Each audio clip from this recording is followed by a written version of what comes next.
your trajectory, I mean, it's been amazing. From an iconic artist to a solid radio host to a culture icon.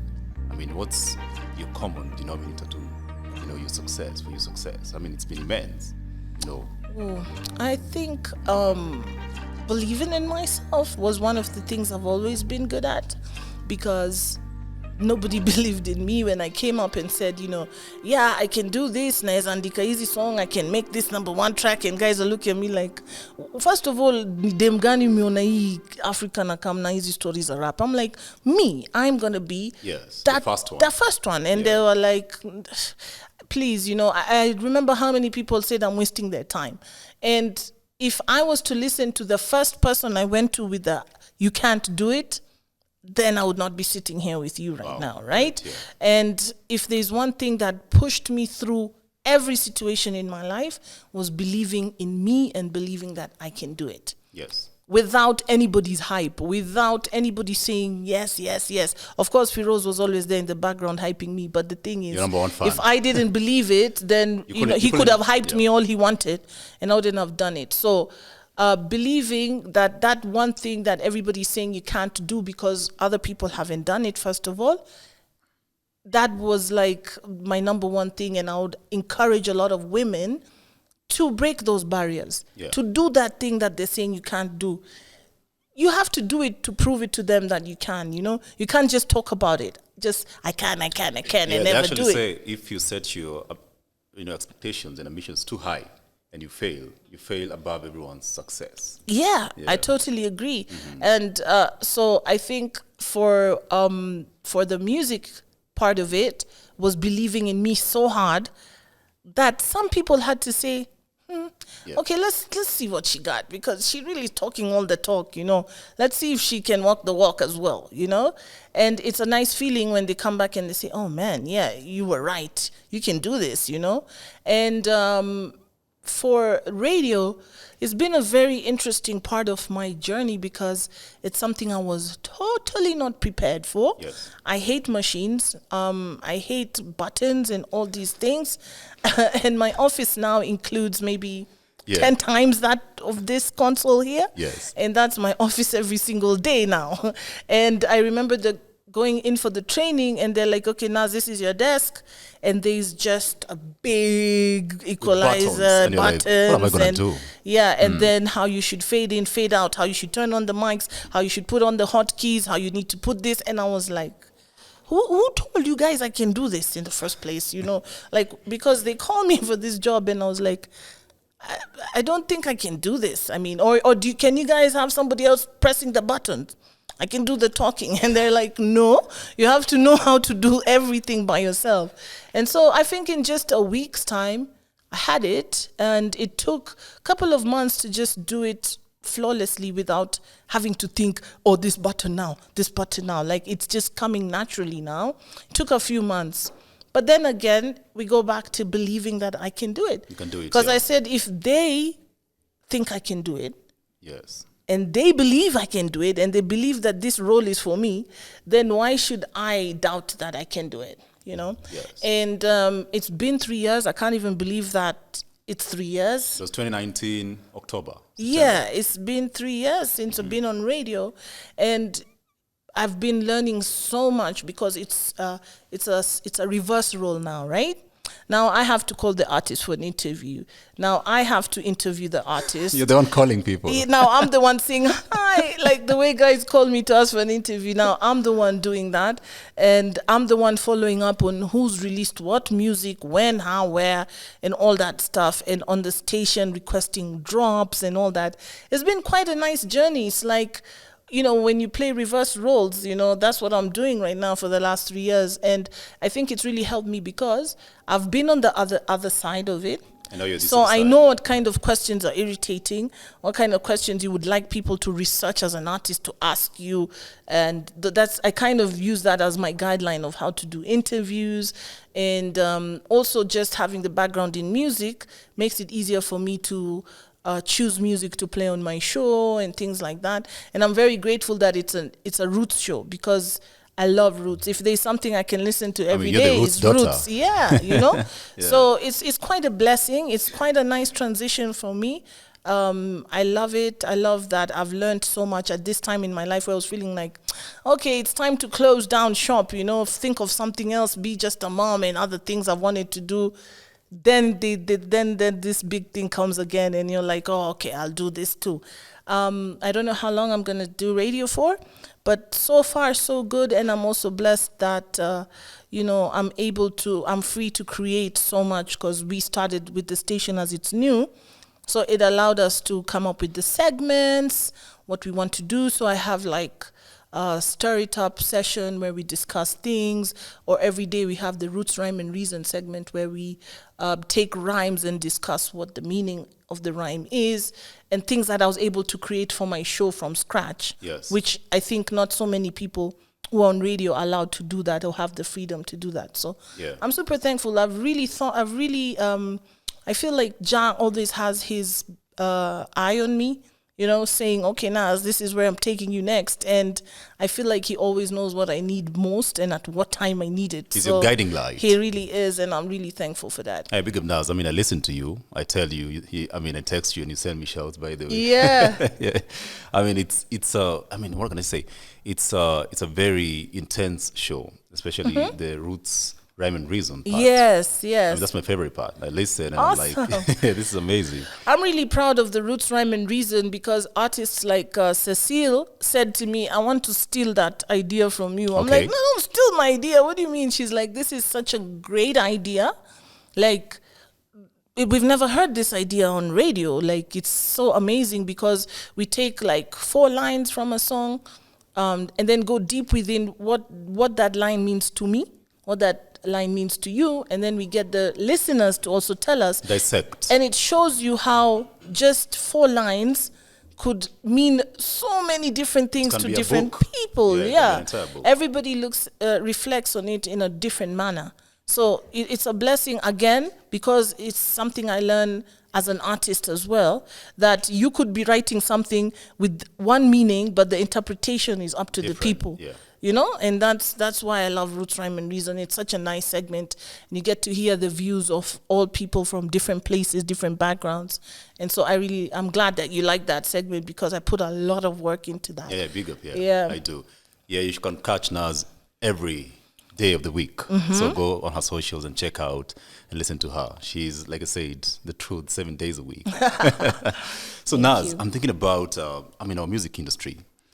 Longevity is such, it's a pipe dream for many people. You've had it. It's been 2 decades and counting. What do you feel like is the biggest hurdle for artists to have that longevity? You guys are, a handful. People fade away in a year. You forget about them. Yeah. I'm thinking is the trend culture where, like recently we've had this Amapiano story and everybody wants to do it, from TZ to Uganda to Kenyan artists, tutasikia kila mtu anatry kufanya hiyo sound. I feel like the reason we last so long is because we stay real to the sound we want to create. And talking about that, like we recently have been working on a new project with Waire, and this is the challenge we were having while we were recording the song was, we don't want it to sound like, first of all, anything that's there right now. You need to be original. We want it to sound like Necessary Noise. Like when you listen to it, it's like, yes, it's 2022, but it has that authentic Necessary Noise sound. As opposed to, okay, guys, what's hitting in the trends right now? And what's in the market? Amapiano. Yeah, the next thing, and then he's doing Amapiano, and it's like, what are they thinking? This is not them. And I feel like everybody's stuck in that trend culture of what's hitting in the market. How they want to sound has to be like what's number 1 in the States right now, or what's number 1 in Europe, or what's number 1 in South Africa, what's number 1 in TZ. People always have that reference. But the problem with the trend culture is that it's a trend for now. It's going to fade away. Exactly. It's going to fade away after some time. Yes. Nobody will want to listen to it. Now, these are things that I say I wish we knew what it was so we can sell it to the other artists. But it's this, I think, authentic vibe that you know what you want to sound like and you just don't want to change, even if the pressure is big, even if, it's not For example, like we were saying, should we do a dancehall tune? Yes. For Necessary Noise, we can do dancehall, we can do hip hop, we can do reggae. But what do the people want to hear from us now? No. You know, at this moment when life has just changed so much in the last 2 years, are we going to come out and just have a dancehall tune? And then it's like, no, it cannot happen that way. As much as we are a dancehall group as well, it's not what is needed from us now, at this moment. So I think staying authentic, not jumping onto those trends, not trying to sound like anybody else, and just being real to, you know, when you're writing music and you have a certain vibe or energy and go with it. Go with it, yeah. Producers will tell you a million times, oh, that's too old school, or that sounds too school. But you see, that's how I sound. That's my sound. So I don't want to change it. And that's one thing artists don't do. They don't stick to their original sound. Yeah. They change and they change and they change until they lose they lose themselves and they lose their fans. Yes. So I think also why the music lasts very long is the message. Message, yeah. Yeah. If we're going to sing about partying, it's going to get old at some point, right? But if we're going to talk about life challenges, they're the same challenges from 2000 to 2022. Nothing new under the sun. There's nothing new. It's the same challenges. It's the same feeling of hopelessness you get when you can't do something for yourself. And so we tap into emotions. And I think when you're writing music by tapping into emotions, every time this person hears this song, you're tapping into the real vibe, in the feeling in their heart. Yeah, there's a connection. And I think that's the major thing with a musician is, how do you get this person to remember your song 10 years from now? It's a feeling that they get from listening to your music. It's a feeling of maybe hope or encouragement so they can keep coming back to listen. Even if it's 10 years from now, when they listen to the song, they still get that hope feeling, you know, that encouragement that they can resonate. Yeah. And I saw a message on my socials the other day. Somebody said, that Necessary Noise 2 was like a voice from God saying, I know what you're going through. So that's what it is, you see? It's like you tap into the feeling of those young people, like, I know your struggle. Yes. I know how you feel. Even if no one feels like they understand you now, I understand. I know what you're going through. So when you do that, it's again psychological. It's psychology. It's human behavior. When you tap into that, it's like people will always feel connected to you. All right, so we can expect an album from you and Wyrie. I can't promise an album right now. Exclusive content, maybe, on Conscious's podcast. You know, it's so funny, but like, for example, like Adam, for the last 4 years has been pushing us to do something. Yes. He sees us together, we hang out, we like go to each other's kids' birthdays, but okay, guys, can you quit this and get into studio and do something? But finally we did it. And I think it's just, you know, when you have that one best friend who you've grown up together, you've been close, you've been through so much, and then it reaches a point in life where everybody changes their path or their journey, and it's like you're still really close, but in a different way. Yeah. So we also had to give each other space to grow. And you have done that. And we did that. Yeah. And everybody has done their solo stuff. Everybody has found themselves. Everyone is more confident within who they are. And I think now is the great time to come together again. So I really, really, really hope that people will hear the authentic Necessary Noise from this new track. And really, according to how the song goes and how the reception is, then we know if we're going to get back into studio and record and do an more album, stuff. Or an EP maybe. Yeah. Do you have a date? EP, it's in the next month. We don't have the exact date, but the song is ready, the video is ready, and so we're just now planning how to release it. Yeah. So I can keep checking my email, either from you or Yes, I do that. All right, Naz. Big up, Naz. You are so confident, and you inspire so much confidence, you know, in humanity, in budding artists who want to be musicians, you know, they want to be painters, anything, to be on radio. Do you ever feel like, there's a weight on your shoulders that you need because of being, people looking up to you and thinking, oh, Naz, you know, can I be, you know, you can't be a superhero. You can just be a human being. Yeah. There's definitely a weight in the sense that people will expect, because you're Nazizi, you can deal with anything. You can carry any load. You can deal with any situation that comes your way. And they, again, back to what we talked in the beginning, was that they forget that you're a human being. Yes. So the weight is definitely there, especially expectation-wise. What do people expect from Nazizi now, at this moment? However, I don't let it control my days. I don't let it control who I am. The weight is there, and I feel like there'll always be weight if you are a leader. If you are a leader, the weight on your shoulders will constantly be there. It comes again with the territory. So it's just for me to always remember that I don't owe anybody anything. I just owe myself the best version of me. And if I can keep working towards that, because we all make mistakes, we all are not perfect. You're perfectly flawed, yeah? That's perfectly flawed, yeah. Mm-hmm. And for me, if I can be better today than who I was yesterday, that's a big thing for me. And I'm going to always appreciate that people do put that pressure on me and expect so much from me. It's something to appreciate. As much as it's hard, I appreciate that. But I will tell you now more than ever, I appreciate the breaks. I love the breaks. When I feel like the weight is becoming too much, I'm no longer going to wait 20 years until I'm about to lose my mind. Right? I'm not doing that anymore. I'm now able to just tap out sometimes and say, okay, this is it for me for this moment. I need my energy. I need to get back to my normal self. Then I'll be back. Yeah. Yes. So the weight is going to be there. The pressure is always going to be there. As long as it's Naz, it's always going to be there. So I just have to accept it and move with it, but in a conscious way, you know? Yeah, not just subconsciously knowing that it's there. Being aware. Yeah, being aware. Yeah. Okay. Yeah. I mean, there's a time we hung out, I can't remember when, and I told you back in school, we used to hang you portraits in our locker rooms, We idolized That's you. so cool. Yeah. I think that's so cool. Yeah, I mean, it's cool. And I remember telling you that, and you're like, oh, you're serious about that? I mean, yeah, there's so many people like those, the same magazine I hated every Friday. It's ironic. I work in that company now, and I have to pass through those writers who write that thing every day.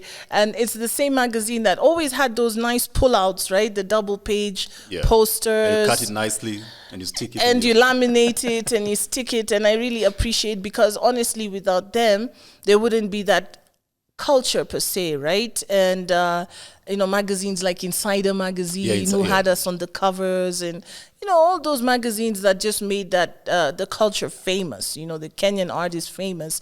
The Mathris with our faces all over, that was also something else. I mean, it's nice to know that you can achieve so much at such a young age, and you could be remembered. Like, even now, if something happened to me, I would be remembered. Nothing is going to happen to you. God willing, touch wood. But you would be remembered for a lot of the positive. You're going to leave a lot of your works, your music, your interviews, your things to inspire generations to come. And for me, that's already inspiring that I could achieve all that at this age, right? I recently won a Lifetime Achievement Award, and I felt so old. Yeah. I was like, how old are you? What is the average age of people who win a Lifetime Achievement Award? Like, a bit longer. I'm like, guys, maybe another 10 years, man. But, it was also really awesome, because it's like, if you can get a Lifetime Achievement Award now, at this age, it really shows that where you put all your energy and your effort. Because at the end of the day, guys, if you are going to be a 30-year-old with no achievements, there's a problem. A big one. There's a very big problem. You can be an 18-year-old till 25. I'm cool with that, without any achievements. But by 30, please have one great achievement. Do something. Just something that you achieved for yourself. It doesn't have to be a #1 hit single or sijui, a #1 business or the biggest business, but you have achieved something for yourself that you are proud of, something that you put in more than 1 year or 2 years into, right? Something you can show, like, the last 5 years of my life. This is what I was working for, and I'm super proud because this is where it's reached. For me, I'm super proud that from 15 till now, I have so much to show for what I've been doing with my life. And for me, that's the biggest blessing. Yeah. Yeah, and we appreciate you. Keep doing your thing, Naz. It's a political year, Naz, and I want to know your sentiments about politics. Do you vote? For voting, I'm going to be very honest. I'm not into politics. And I believe that the young people have to vote wiser. And we have to do what we think is right for the country. For me, when I look at the people who I'm supposed to vote for, I do not see anything appealing to Nazizi, as Nazizi. And I'm not just going to vote because I have to exercise my right to vote. Yes, can you give me a reason to vote? Can you give me somebody who I feel like I can relate to? Then I will go stand in the line. If I could see a real revolutionary in this time, you'll vote. I will vote. I will be the first person in the morning, 3 a.m. in the queue. But I feel like as a continent that has had so many great leaders, a continent that has Nelson Mandela, Thomas Sankara, people like those, Mandela. What happened? Something I discuss on my show. Why is it that there's a big disconnect between those revolutionaries and the leaders that we have now? And why is it only during election time do I hear about the young people being important? But after that, the conversation dies off. And so I will tell you that the only thing about politics that interests me is to see if are we going to produce another Nelson Mandela, another Thomas Sankara, another great leader that will make me feel like, yes, I want to go out there and vote. Okay. And I'm a big advocate for people voting. For people to register and get their voters card and all. But I keep reminding people that don't do it just because it's your right to vote. At the end of the day, if you feel like candidate A and candidate B are both not anywhere near, I'm not just going to go for B because I don't like A. Yeah. You know what I mean? Intentional about it. It's like if candidate A is just because Simpendi, I'm just going to go vote for candidate B, because that's what's happening in our country. And the day I could hear a real revolutionary 5, 6, 7 years before election date making real changes for my country, then I'm definitely going to stand up there and vote. But for now, I feel like it's a circus, and we are all there. We're there playing in the circus with the clowns, Yes. and it makes me super sad because it's a game that has been going on for so long, where it's all about power, it's all about money and greed, and never about the people, never about employment, never about health care, never about housing for the people who can afford it. All that money that we borrow, it does not even get to the people, And so why would I vote, Conshizi, for people like that? Yes. Big question. Yeah. All right. Yeah. And they say politicians are like a bunch of bananas. Mm-hmm. They stick together. All of them are yellow. Just look at what's happening right now. It's such craziness that's going on. Alliances and all these things, and just making us a fool again. Yeah. And I'm just so against all that stuff, and how much money is used during the campaign time, and how we only see zile garbage trucks zikika mtaani kuchukua takataka time ya elections, Yeah, they pave roads. And the roads, can we do this on a constant, can we do... On a normal day? Yeah, because there's a lot of young people suffering, man. Kids suffering, the elderly suffering, and we are a country that can actually provide for them, provide for these people. We don't even think about the needy anymore. We just think about catching up with the rest of the economies, and we've become so capitalist, and it's just sad because as Africans, we weren't like this before, right? And as far-fetched as it sounds, we really need to have leaders that can connect with the common man. Ask that common man, how can you make his life better? Yes. Just that mseana Hasoluko Kibira or wherever, how can you make that one person's life better?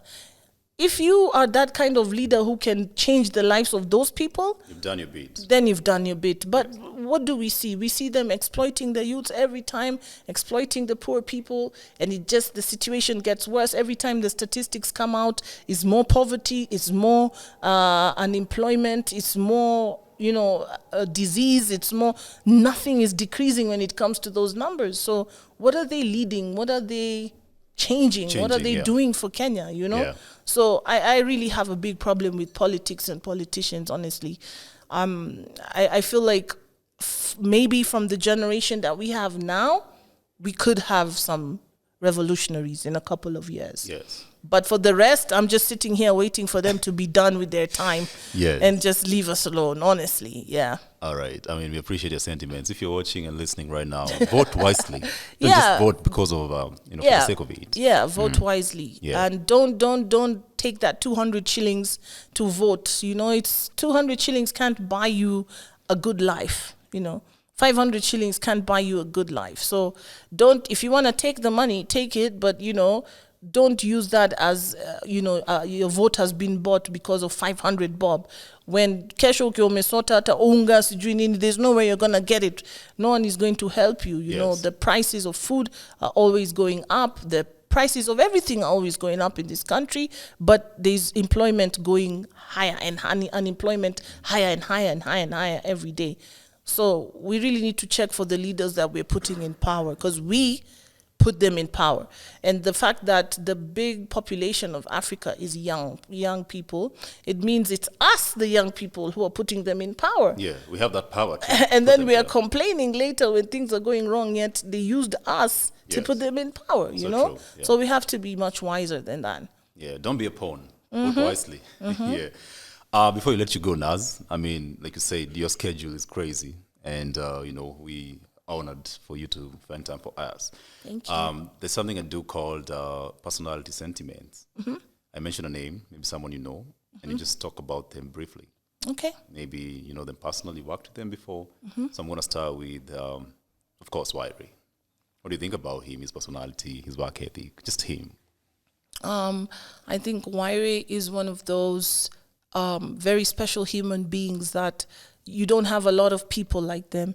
Very soft-spoken, but very powerful. Very humble as well, but also a big star, you know? And I think what I admire the most about him is his work ethic, actually, and how he has managed to, even when I was busy taking breaks and saying I'm done with these people, how he's managed to consistently be there, consistently breaking barriers, connecting to Jamaica, connecting these big collaborations. I admire him because I remember Wairi when he just started off as an R&B guy who was singing, Swahili R&B tunes, to this major, big, iconic dancehall reggae artist who has done big collabos with Elaine, with Cecile, with Morgan Heritage, with, all these people. And so I like that, he's such a humble guy, but he's so powerful. And even now, he's working on things, still breaking barriers and doing amazing things. And so I also like that he's loyal. He's just one of those, if you're Wairi's friend, you can count on him anytime. He's those people you can call and tell him hours and hours of secrets, and you'll never hear it from another person. Yeah. This is a rare thing to find in any human being. Squeezy. They can't wait to get off the phone. That's the worst thing you can ever do. Now, hey, my friend, the person is itching to get off the phone.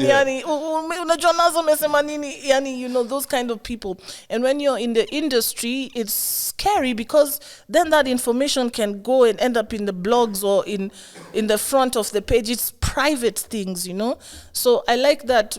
I know it used to be like my counseling session used to be when we are flying somewhere and we have to sit on the plane together. We've sat on so many planes for so many hours together, and it's like he's going to tell me hours and hours of his issues and I'm going to tell him hours and hours of mine. And it's that person who you can comfortably leave there knowing that I don't even have to say Osiambie Mtu. And he's not going to judge you. And he's not going to judge you. He's still going to appreciate this is Naz. And if there's somebody who I've put through hell, is Wairi. Okay. I will tell you that. I have put that boy to hell and back. He's had to deal with the rebel Nazizi, with all Nazizis he's dealt with. And he's those guys where I catch him sometimes, just look at me and just, I don't even want to know what the is or what he remembered or what memory came, But that's how close we are. So I just appreciate that I do have a brother like that because we're born actually in the same year. Wow, that's interesting. In the same month, All right. actually. This is our birthday month, March, and 20 days apart. Wow. So he came 20 days before me. And I think that's already just a big sign from God that that you guys were meant to come at the same time and then meet up and then do what you did together. We've been so close that sometimes people used to, people are used to working on like a guy and a girl so close. The first thing that comes into their mind is relationship. Yeah. They're dating. They have to be. The mind is always in the gutter. And so many people have thought that because of how close we are, right? But I also love that we've never had that type of connection. It's always been a brotherly sister-brother connection from start, and it's never changed. It's always stayed constant. I can never complain and say he changed on me or he switched on me somewhere or he started acting funny or whatever, right? Yeah. It's kind of rare in this industry. So I really appreciate Wairi for the person that he is, yeah. Yeah, shouts to Wairi. We can't wait for your new record to drop. I can't on wait. On your birthday month. Yeah, we're hoping to make it this month, so yeah. Big up on that one. The next personality, CMB Prezzo. Oh, yeah. Prezda. Yeah.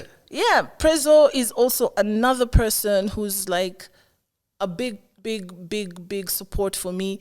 As much as he's so controversial, I feel like people don't know Prezzo. They know what he wants them to know. He's built this image that he wants people... The persona, which is very important in showbiz. I mean, that's what has brought him also till where he is now. But if you get to know Prezzo on a real, he's one of those ride or die brothers. If he's got your back, he's got your back. Like, if he's going to be there for you, he's going to be there for you. And he's one of those people, what I like is his confidence, right? He should be on the confident one. He should be, because that boy or that man is confident as hell. And I feel like that's how he's always been, because I've known him since high school. He's always believed he is the president. And he carries himself like that. And so you have to believe that he's the president, right? And I'm happy because... he was a really good friend of Feroz. They were closer and hang out a lot. And I like hanging out with him because he brings us all these memories back. Okay. And, on Feroz's anniversary, he'll also post on his page without me telling him or reminding him. So it feels like there's somebody out there who misses Feroz just as much as I do. Because he's never had another real brethren like Feroz ever again. He keeps saying it, And so... he told me one time, Naz, wewe unaweza kutembea hata kwa street without shoes and people will be respecting you. And me, if I just move one chain, they would think it's a fashion sense. Yeah, they start talking crap. And I was like, yeah, because, you're Prezzo, that's the image that you have, you see. And I like that he's kept the image. It's not an easy image to keep for all those years. I mean, I don't even know how he does it. I don't know how he does it either. You need a lot of energy. And when I was receiving the Lifetime Achievement Award, he came through for me. Hadn't seen him in like about a year, but he came through to the awards for that. So that's the kind of guy he is.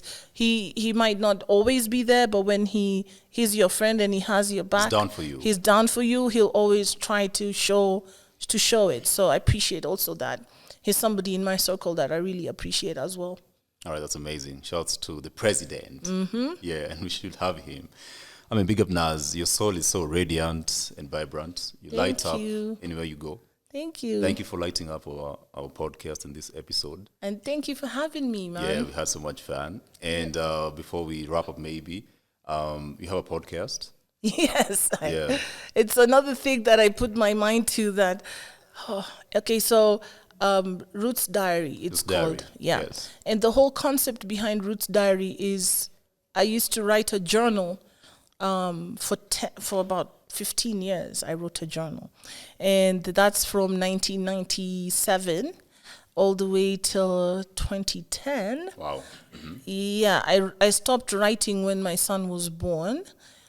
that probably because I was a mom and too busy to write, and just so many things happened. But between 1997 and 2010, I would write every day or every other 2 days what was happening in my life, what was going on. And then if I went somewhere, I would cut the ticket and staple it in my thing, or pictures. And I never knew what I was doing this for. But it's been a great sense of self-reflection, looking back to my journey and where I've come from. And so the whole idea for the podcast, Roots Diary, was to go into the journal, read a page from the journal, and then explain and reflect on what I was writing and how funny it is, or how crazy it is for me now reading it in 2022. You're like, looking at 16, 17-year-old Nazizi, in my own words, like how my days were, how my ambitions were, when I had started writing music, when I first went to the studio. I wrote everything down. So I've released episode 1, 2, and 3 on my YouTube channel, Nazizi Hirji. It's also on my IGTV as well, Nazizi Hirji again. And I got stuck on episode 4 because it's talking about a really, really close friend of mine, a good friend of mine, and it was the first loss I ever had in my life when I was 16. Her name is Elizabeth, and she passed away in a car accident. And she was also a very big part of the beginning of my music career. And so when I reached that episode, reading that page, I kind of got a mental block.